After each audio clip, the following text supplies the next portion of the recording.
माबायाव एसे बुंदो सारफ्रा एसे बुंथिना होदो माने मा माबा बांनाय जानाय माबोरै बिसोर जानाया उद्देश्यआ मा बेखौ माने लांफैनाय गला बुस्थुफोरखौ लांफैदों नालाय बेखौ बुंथिना होदो जोङो रादाब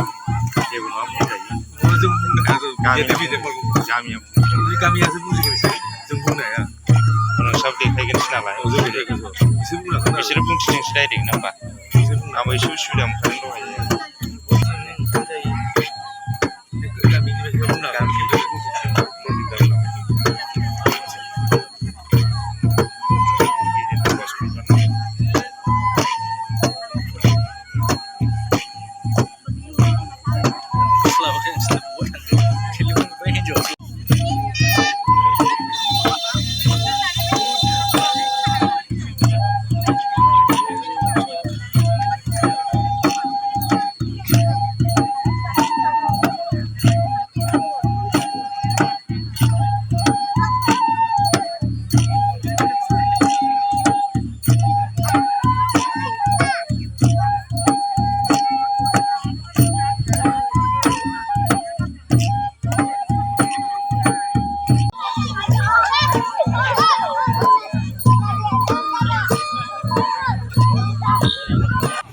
गिबियावनो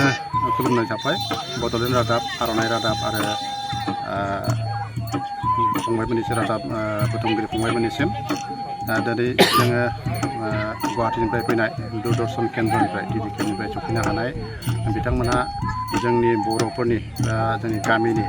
जितु मा होनो बर'आव बेखौ लाइफस्टाइल जोङो मारै थांनानै थायो जों मा मावनानै रायजो जायो जोंनि आसार खान्थिया मा आरो जोंनि हारिमुवा माबायदि बेफोरखौ बिथांमोना मोनसे बिश्व दरबाराव दिन्थिनो थाखाय टिभि चेनेलनि गेजेरजों बा दूरदर्शननि गेजेरजों बिथांमोना लांनो फैदों। जेरै फुंनिफ्राय जोङो गिबि हाबाफारि हिसाबै गिबियाव ना गुरनायखौ दिन्थिबाय। बिनि उनावहाय जोंनि बर' हारिया जिहेतु हाग्रा बंग्रानि मैगं खानानै जायो जेरै थास' बिथ'राइ खानाय थास' आथिं खानाय दिंखिया खानाय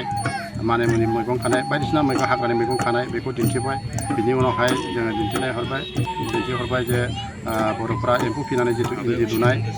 इन्दि खुन्दुं दिहुननाय बेखौ दिन्थिहरबाय। बेनिफ्राय जोंनि बर'फ्रा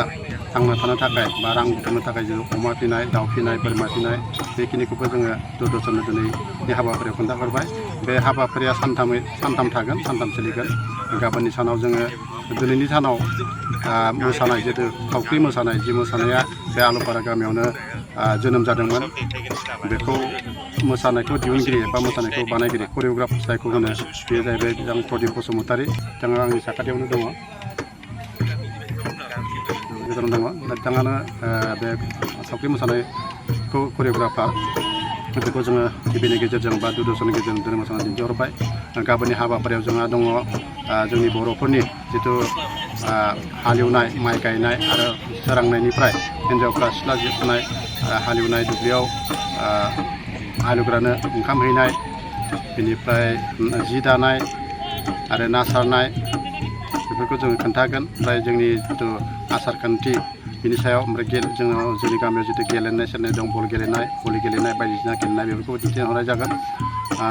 बेजों लोगोसेनो जितु धोरोमारि खान्थि बेखौबो जोङो माने दिन्थिहरगोन। बर'नि जेसेबां आसार खान्थि दङ जोंनि जेसेबां हारिमु दङ बे डिडिकेनि गेजेरजों बा गुवाहाटी दूरदर्शन केन्द्रनि गेजेरजों बुहुमाव जोंनि बर' हारिमु बेखौ दिन्थिहरनो थाखाय जोङो नाजादों एबा गाबोन सानथामसिमाव बेखौ जोङो दिन्थिहरबाय थागोन। सानथामनि प्रग्राम लानानै फैदों बिथांमोना। बे समाव मोनसे सोंलु सारनिसिम बे साननैसो सिगां ससियेल मिडियायाव गोबां बर'नि जिथु बागुरुम्बा मोसानाय बा थावख्रि लुनाय बायदिसिना जोंनि बर'नि मोसानायखौ गुबुन हारिफ्रा जेन माखासे खान्थि गैयैबा आलाय सिलाय माखासे दिन्थिफुंनाय जायाफाबा दिन्थिला हरबाय थादों। बे समाव सारा मा खावलायनो सानदों? औ बेखौ आङो बे नोंथांमोननि बे चेनेलनि गेजेरजों बेखौनो बुंनो नाजागोन जे मोनसे हारिमुवा मोनसे हारिनि सिनायथि। जिहेतु जोंनि गासैबो मोसानाय बारदै सिख्ला मोसानाय बागुरुम्बा मोसानाय जिखियानो मोसानाय दा जाथों बेखौ गुबुन गुबुन हारिफ्राबो सोलोंनो हानायनि मोन्थाय दङ। नाथाय बिनि ओंथिया बे नङा जे जोंनि जितु मोसानाय हारिमु बेखौ माने मोनसे आब्रुथि गैयै मोनसे माने खुनु माबा गैयै मा होनो कारेक्ट महर गैयै मोसानायखौ जाहाथे दिन्थिफुङा बेनि थाखाय जोङो बिथांमोनखौ खावलायनाय थाबाय गुबुन हारि बा असमिया हारिफ्रा जोंनि हारिमुखौ एसे माने लेथेर फेथेर खालामनो बिथांमोना नाजादों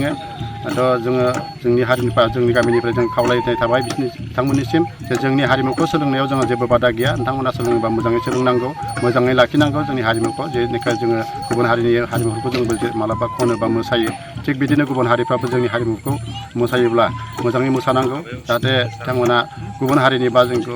नकल खालामनानै सोलाव लानानै जाहाथे बेले बेजे एबा गुबुन थासारिथिं लाङा बा नायथावै मोनसे हारिमु हिसाबै बिथांमोना दिन्थिया बेखौ जोंनिफ्राय खावलायनाय थाबाय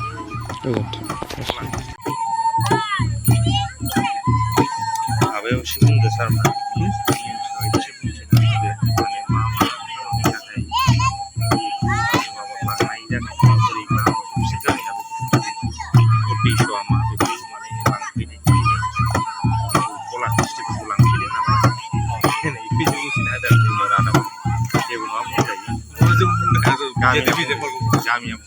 गामियासो बुजिगोन